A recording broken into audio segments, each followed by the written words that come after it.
नारायण नारायण। आज हम पढ़ रहे हैं अंतरदर्पण बाय डॉक्टर श्री राम किंकर जी महाराज, अष्टम प्रवचन। भगवान श्री राघवेंद्र के पावन जन्म दिवस पर बिरला अकादमी ऑफ आर्ट एंड कल्चर की ओर से आयोजित यह आयोजन आज समापन की ओर है।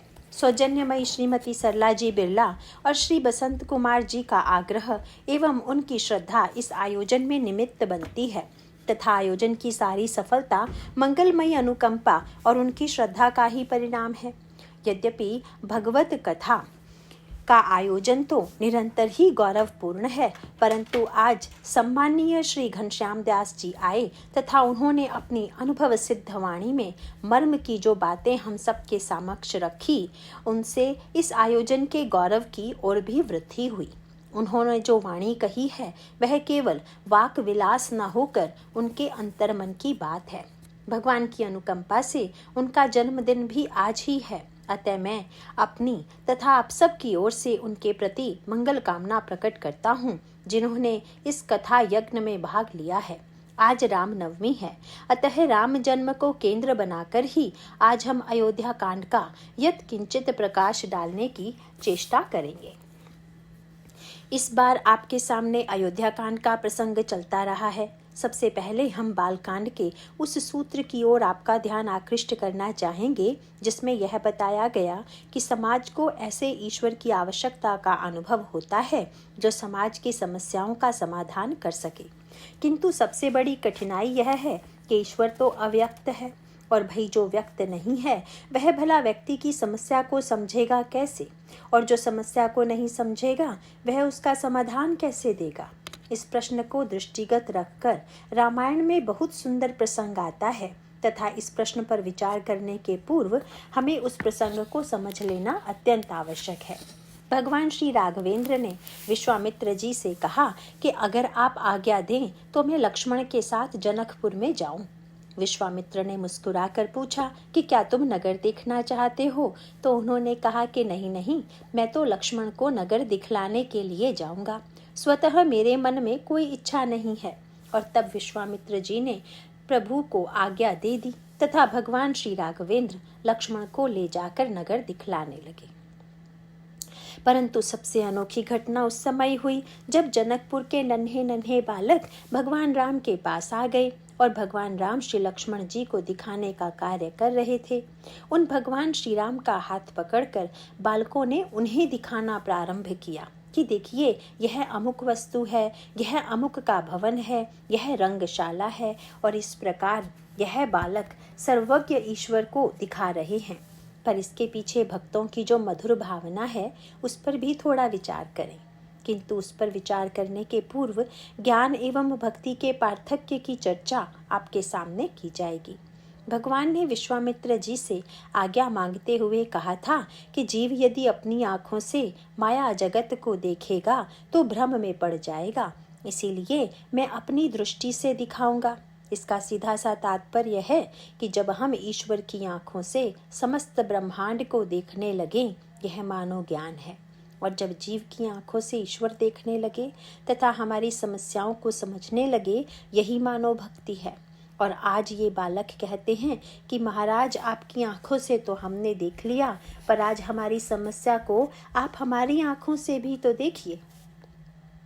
इसका अभिप्राय है कि अव्यक्त ईश्वर अव्यक्त रहकर हमारी समस्याओं को न तो समझ सकता है और न ही उनका समाधान दे सकता है।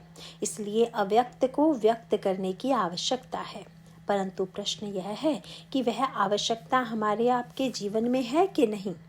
इस प्रश्न पर विचार करते समय हमें यह अवश्य दिखाई देगा कि यद्यपि महाराज श्री दशरथ तो चक्रवर्ती सम्राट थे, उनकी पत्नियां उनके प्रति पूरी तरह समर्पिता थी, प्रजा उनसे संतुष्ट थी, पर इतना होते हुए भी महाराज श्री दशरथ को ऐसा लगा कि जीवन में अभी पूर्णता नहीं आई, अपितु एक अभाव है। और जब समस्त उपलब्धियों के पश्चात भी उनके जीवन में अभाव की अनुभूति हुई, तब वे उस अव्यक्त ईश्वर को व्यक्त करने की चेष्टा करते हैं। सबसे पहले अपनी व्यथा को लेकर महाराज श्री दशरथ गुरु वशिष्ठ के पास जाते हैं तथा यज्ञ के माध्यम से महाराज श्री दशरथ तथा कौशल्या जी के घर में अव्यक्त ब्रह्म साक्षात प्रकट हो गया। ईश्वर ने प्रकट होकर ताड़का एवं सुबाहु का वध किया, अहल्या का उद्धार किया तथा शंकर जी का धनुष तोड़ा। उसके पश्चात जब भगवान राम और श्री सीता जी का विवाह हुआ तब ऐसा लगने लगा कि ईश्वर ने अवतार लेकर सारी समस्याओं का समाधान कर दिया तथा अब कोई समस्या शेष नहीं है। लेकिन अयोध्या कांड तक पहुँचते पहुँचते पता चल गया कि ईश्वर के प्रकट होने से भी सारी समस्याओं का समाधान नहीं हो सकता है और हुआ भी नहीं। किंतु मुख्य प्रश्न तो यह है कि क्यों नहीं हुआ। पिछले दिनों आपके सामने यह बात कही जाती रही है कि यद्यपि भगवान राम ने बाहर के राक्षसों का वध करके दुष्टों को दंड देने का कार्य पूरा किया, लेकिन स्वयं अयोध्या वासियों के अंतर मन में प्रभु के रहते हुए भी विषाद का उदय हो गया। भगवान श्री राम के रहते हुए भी महाराज श्री दशरथ के जीवन में काम आ गया। कैकेयी जी के जीवन में लोभ की इतनी तीव्र आकांक्षा आ गई कि वह कोप भवन में बैठ गई। और जब समाज को ऐसा अनुभव हुआ कि जब राम प्रकट हो ही गए तो फिर राम राज्य के बनने में अब कितनी देर है, बस अब तो संसार की समस्याओं का समाधान हो गया। परंतु अयोध्या कांड में यह बताया गया कि ऐसा हुआ नहीं। भगवान राम से एक बार पूछा गया कि महाराज, आपके राज्याभिषेक का मुहूर्त तो उन गुरु वशिष्ठ ने बताया था जो कि त्रिकालज्ञ हैं। सारे अयोध्या वासियों के मन में भी आपको राजा के रूप में देखने की तीव्र लालसा थी, किंतु इतना होते हुए भी यदि सारी योजना अस्त व्यस्त हो गई, राम राज्य नहीं बन पाया, तो क्या उसमें कोई कमी रह गई थी? तो भगवान श्री राम ने मुस्कुरा कर कहा कि बहुत बड़ी कमी रह गई और उसी कमी को तो मैं दूर करने का प्रयास कर रहा हूँ। उस कमी की ओर संकेत करते हुए भगवान राम ने कहा कि यद्यपि अयोध्या में गुरु वशिष्ठ थे, महाराज श्री दशरथ भी थे, किंतु केवल उन श्री भरत को निमंत्रण नहीं दिया गया, जिनकी सराहना करते हुए सभी लोग एक स्वर से कहते हैं कि भरत तो मूर्तिमान प्रेम है। भरत ही कहि सराहि सराहि, राम प्रेम मूर्ति तनु आहि। इसका सीधा सा तात्पर्य हुआ कि श्री राम के जीवन में होते हुए भी यदि राम के प्रति प्रेम नहीं है तो हमारे अंतर मन की बुराई ज्यों की त्यों बनी ही रहेगी, मिट ही नहीं सकती। विचार करके यदि देखें तो हमें ऐसा लगेगा कि ईश्वर तो हम और आप सभी के हृदय में है, लेकिन इतना होते हुए भी हम अपने दुर्गुण दुर्विचारों का समाधान नहीं कर पाते तथा इसी समस्या को दृष्टिगत रखकर अयोध्या कांड में भी किसी को प्रकट करने की चेष्टा की जा रही है। यहाँ पर मैं आपको यह ध्यान दिला दूं कि बाल कांड में यदि ईश्वर प्रकट होता है तो अयोध्या कांड में उन श्री भरत को प्रकट करने की चेष्टा की जाती है जो प्रकट होकर भी प्रकट नहीं है। किंतु उन्हें कैसे प्रकट किया जाता है, यह ध्यान देने योग्य बात है। श्री भरत की प्रकृति अंतर्मुखता की है, अतः वे स्वयं ही अयोध्या से दूर चले गए। इसीलिए यह ध्यान रखिएगा कि यद्यपि रामचरितमानस में तो स्पष्ट नहीं बताया गया, पर अन्यत्र ग्रंथों में यह वर्णन आता है कि श्री भरत जी पूरे 14 वर्ष तक ननिहाल में रहे और इस कार्य के पीछे श्री भरत का उद्देश्य बड़ा अनोखा था। श्री भरत यह जानते थे कि उनकी माँ के विवाह में यह वचन लिया गया है कि जो पुत्र कैकेयी से उत्पन्न होगा राज्य उसी को मिलेगा। परंतु श्री भरत यह चाहते हैं कि सिंहासन पर तो हमारे प्रभु ही बैठे। इसीलिए भरत जी ने सोचा कि मैं यदि अधिक दिनों तक कैकेयी अम्बा से दूर रहूंगा तो उसका परिणाम यह होगा कि वे मुझे भूल जाएंगी तथा इस बीच में श्री राम जब उनके निकट रहेंगे तो स्वाभाविक रूप से वे हमारे प्रभु के शील और गुणों से प्रभावित हो जाएंगी और तब राज्य श्री राम को प्राप्त हो जाएगा। बस इसी मधुर भावना को ध्यान में रखकर तथा भगवान राम के गुणों को प्रकट करने के लिए ही श्री भरत 14 वर्ष तक भगवान राम से दूर रहे। कई बार लोग यह प्रश्न करते हैं कि भगवान राम 14 वर्ष के लिए ही वन क्यों गए? तो मैं आपको बताऊं कि इस प्रश्न का उत्तर श्री भरत के ननिहाल निवास में ही छिपा हुआ है। इसीलिए एक भक्त ने भगवान से पूछ दिया कि महाराज, आप 14 वर्ष वन में क्यों रहे? तो भगवान राम ने कहा कि भाई, जब भरत ने मुझे प्रकट करने के लिए 14 वर्ष तक ननिहाल में निवास किया, तो मैंने भी भरत का प्रेम प्रकट करने के लिए 14 वर्ष तक वन में निवास किया। मैं जानता था कि भरत मुझे प्रकट करना चाहता है, तो मैं भी श्री भरत के प्रेम को संसार के समक्ष प्रकट करना चाहता था। इसका अभिप्राय है कि भक्त चाहता है कि भगवान प्रकट हों, और भगवान चाहते हैं भक्त का प्रेम एवं भक्त चरित्र ही समाज के सामने अधिक से अधिक प्रकट हो। तुलसीदास जी ने कहा कि भाई, भगवान राम का वनगमन तो वस्तुतः समुद्र मंथन की प्रक्रिया का ही एक अंग है। जिस प्रकार से समुद्र मंथन में अमृत से पहले विष निकला तथा उस विष की ज्वाला ने सारे संसार को जलाना प्रारंभ कर दिया, इसी प्रकार यह दुर्घटनाएं तो अमृत से पूर्व निकलने वाले विष की ही अंग थी। गोस्वामी जी से एक बार किसी ने पूछा कि महाराज, अयोध्या में जो दुर्घटनाएं हुई, इनको पढ़कर आश्चर्य होता है कि ईश्वरीय राज्य में भी इतने विघ्नों ने अपना प्रभाव डाल दिया।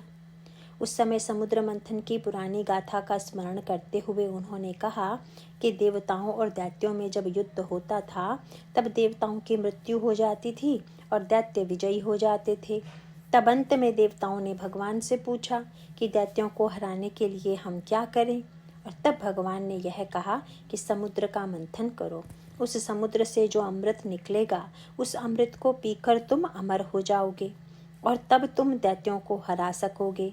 उसके पश्चात देवताओं और दैत्यों ने मिलकर समुद्र का मंथन किया तथा समुद्र से जो अमृत निकला, उसको पीने के बाद जब देवता दैत्यों से लड़े तो दैत्य हार गए। उपरोक्त रूपक को गोस्वामी जी मानस जीवन से जोड़ देते हैं।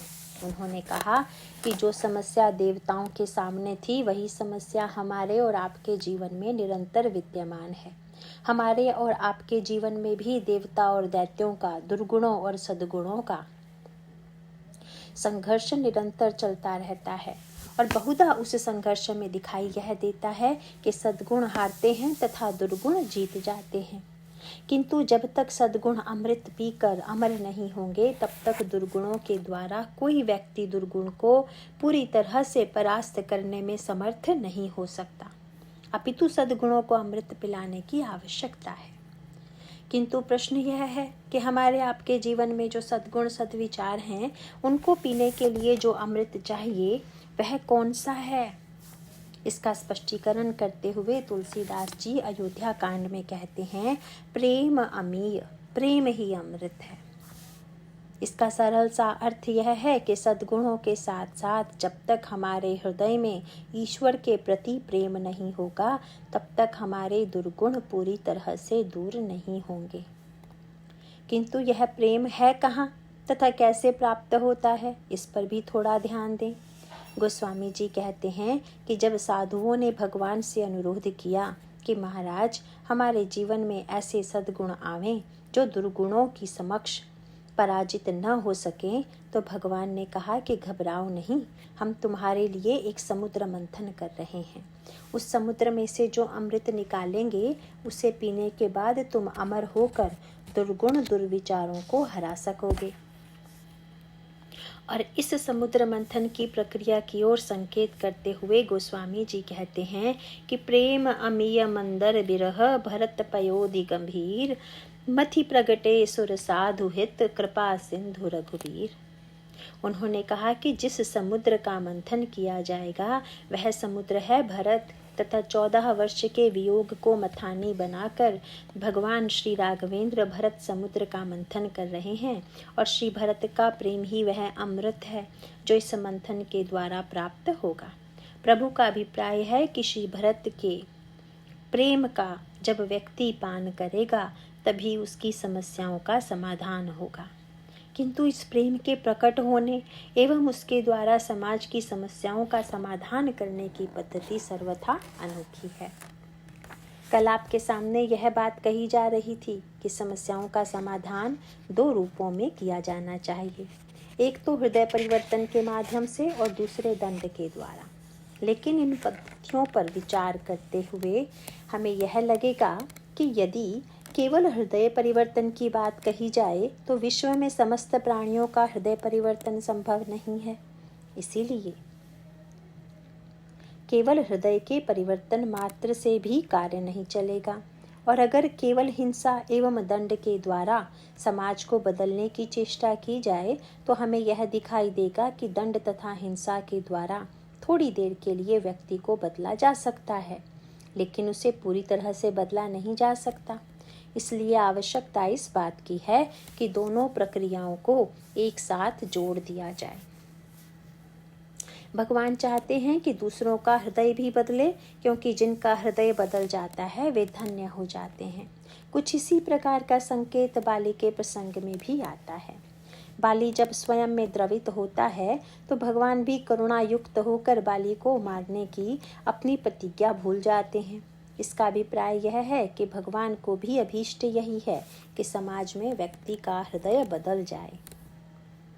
लेकिन जैसे डॉक्टर या वैद्य चेष्टा तो यही करता है कि दवा के द्वारा रोग नष्ट हो जाए, पर जब कोई अंग अत्यधिक सड़ जाए अथवा कोई ऐसा भयानक फोड़ा हो जाए जिससे यह लगे कि यदि इस अंग की रक्षा की जाएगी तो सारा शरीर विनष्ट हो जाएगा, तो फिर चिकित्सक को कठोर होकर हाथ पैर काटने की प्रक्रिया भी स्वीकार करनी पड़ती है। इसी प्रकार से ईश्वर अपने चरित्र के द्वारा यह दिखाता है कि जो परिवर्तित नहीं होते वे समाज के ऐसे अंग हैं कि जिन्हें काटकर फेंकने का कार्य हमें संपन्न करना होगा। उपरोक्त भावना को दृष्टिगत रखकर ही एक ओर तो भगवान राम स्वयं लंका तक की यात्रा करके राक्षसों पर प्रहार करते हैं तथा दुष्टों को दंड देते हैं, और दूसरी ओर संत श्री भरत अपने चरित्र के प्रभाव से उन कैकेयी जी के अंतःकरण को पूरी तरह से बदल देते हैं, जिन पर भगवान श्री राम के निकट रहते हुए भी मंथरा का प्रभाव पड़ जाता है, और पूरी तरह से बदलकर वे श्री भरत के साथ चित्रकूट जाकर श्री राम को लौटाने की चेष्टा करती हैं। इसका अभिप्राय यह हुआ कि ईश्वर के संग से भले ही कैकेयी के जीवन में परिवर्तन न आए हो, पर संत श्री भरत के संग से उनके जीवन में परिवर्तन हो गया। पर जीवन भर भरत जी ने कैकेयी को माँ कहकर नहीं पुकारा।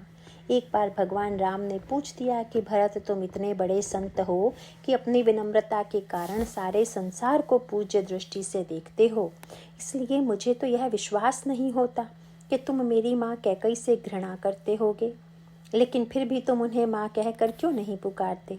और तब श्री भरत ने कहा, प्रभु किसी व्यक्ति को यदि रोग हो जाए तो उसे कुपथ देना चाहिए कि नहीं। प्रभु ने कहा, भरत नहीं, कुपथ तो बिल्कुल नहीं देना चाहिए।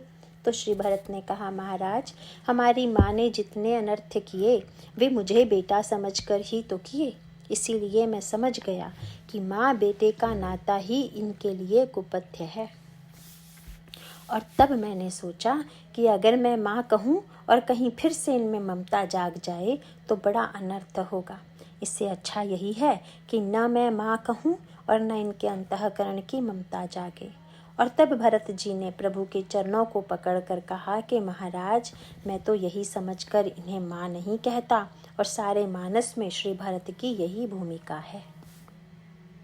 इसीलिए जब लंका के रणांगण में मूर्छित श्री लक्ष्मण जी की दवा लेने के लिए हनुमान जी चले तो गए, किंतु वे भी मार्ग में बीमार हो गए। और तब प्रभु के सामने यह समस्या उत्पन्न हो गई कि जब लक्ष्मण जी बीमार पड़े तब मैंने हनुमान जी को दवा लेने भेजा, परंतु अब हनुमान जी को किसके पास भेजूं।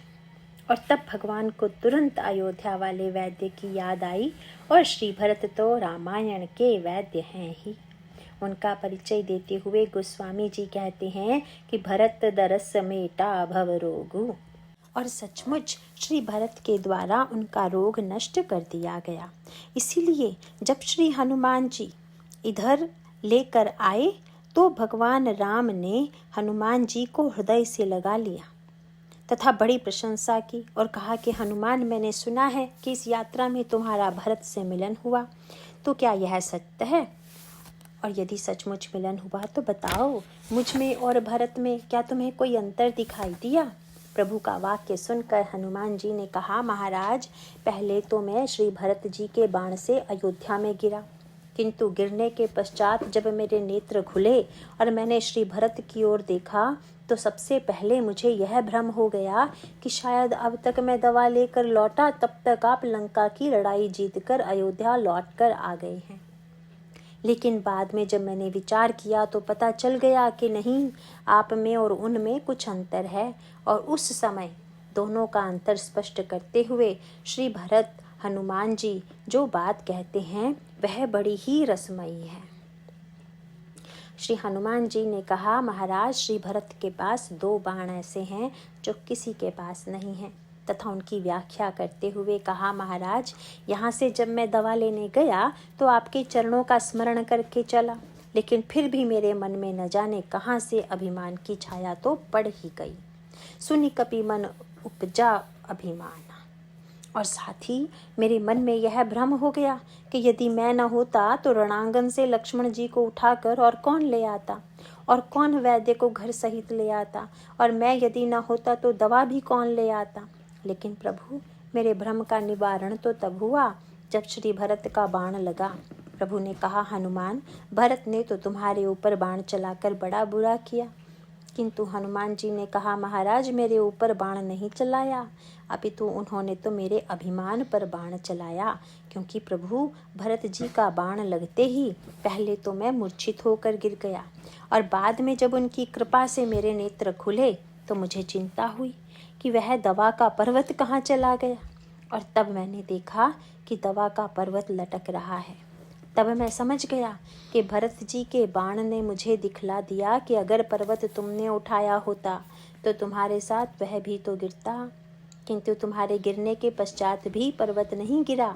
इसका तात्पर्य है कि पर्वत को उठाने वाला तो कोई और ही था। हनुमान जी ने कहा, महाराज, अभिमान को मारने वाला ऐसा बढ़िया बाण आपके पास भी नहीं मिला, क्योंकि जो अभिमान आपके समीप रहते हुए भी आ गया वह श्री भरत की कृपा से दूर हुआ। इस प्रकार महाराज, श्री भरत का पहला बाण तो अहंकार को विनष्ट करता है, परंतु प्रभु उनका दूसरा बाण तो और भी अधिक चमत्कारी है। हनुमान जी ने कहा, प्रभु, मैंने ऐसे बाण तो सुने थे जो आग, जल तथा पर्वत की वर्षा करने लगे, परंतु महाराज, श्री भरत जी ने जिस बाण की चर्चा की उस बाण को तो संसार में मैंने कभी नहीं सुना। भगवान ने बड़े आश्चर्य से पूछा कि हनुमान, वह कौन सा बाण था? प्रभु के प्रश्न का उत्तर देते हुए पवन नंदन ने संकेत किया कि जब श्री भरत जी ने मुझसे यह कहा कि आपको तो बड़ा विलंब हो गया है, इसलिए अब आप पर्वत लेकर मेरे बाण पर बैठ जाइए और मैं आपको भगवान के पास पहुंचा दूं। चढ़ मम सायक शैल समेता, पठवऊं तो ही जहाँ कृपा निकेता। और महाराज, श्री भरत के इस वाक्य को सुनकर मैं तो आश्चर्यचकित होकर सोचने लगा कि सारे संसार के शास्त्रों में अन्य समस्त बाणों का वर्णन तो मैंने पढ़ा, परंतु ईश्वर के पास पहुंचाने वाला बाण तो केवल भरत जी के पास ही है। ये बाण अन्य किसी के पास नहीं है।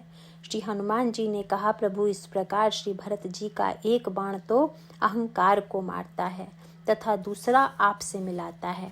सो भगवान राम ने तुरंत हनुमान जी से विनोद करते हुए कहा कि यह चमत्कार केवल भरत के बाण में ही नहीं है, अपितु यह तो मेरे बाण में भी है। क्योंकि मैं भी जब किसी राक्षस को बाण मारता हूँ तो अंत में वे मुझ में ही मिल जाते हैं, इसीलिए केवल भरत का ही बाण मेरे पास नहीं पहुँचाता है, मेरा बाण भी तो मेरे पास पहुँचाता है। और तब श्री हनुमान जी ने हंसकर प्रभु के चरणों को पकड़कर कहा, महाराज, आपके और श्री भरत के बाण में बड़ा अंतर यह है कि आपका बाण तो मारने के बाद आपके पास पहुंचाता है, लेकिन भरत जी का बाण जीते जी पहुंचा देता है। इसीलिए आपकी अपेक्षा भरत का बाण अधिक चमत्कारी है। इन कथाओं का सीधा सा तात्पर्य यह है कि भरत के दर्शन के बिना प्रभु के दर्शन का भी सच्चा लाभ प्राप्त नहीं हो सकता। इसीलिए अयोध्या कांड में भगवान श्री राम यह चेष्टा करते हैं कि संसार के समक्ष भरत का चरित्र और भरत का प्रेम प्रकट होना आवश्यक है। इसीलिए प्रभु ने 14 वर्ष के वियोग की मथानी बनाकर श्री भरत के प्रेम को प्रकट कर दिया। प्रभु ने भरत का प्रेम प्रकट करते हुए वहां मानो संकेत किया कि जब तक भगवत प्रेम की अभिव्यक्ति समाज में नहीं होगी, तब तक केवल ईश्वर की अभिव्यक्ति से व्यक्ति के अंतर जीवन के जो दुर्गुण दुर्विचार हैं, वे समाप्त नहीं हो सकते। इसीलिए पिछले वर्षों तक हम लोग भगवान को प्रकट करने की प्रक्रिया को सुनते तथा इस पर विचार करते रहे हैं। यद्यपि इस वर्ष हम लोगों ने प्रेम को प्रकट करने की आवश्यकता पर विचार तो कर लिया, परंतु जब हम अगली बार एकत्र होंगे तब इस प्रेम को कैसे प्रकट किया जाए तथा श्री भरत संसार के लोगों को भगवान से कैसे मिलाते हैं, इसकी चर्चा करेंगे। और अंत में आप लोगों के स्नेह के प्रति अपनी कृतज्ञता तथा श्रीयुत घनश्याम दास जी के प्रति आभार करते हुए मैं इस प्रसंग को समाप्त करता हूँ। बोलिए सियावर रामचंद्र की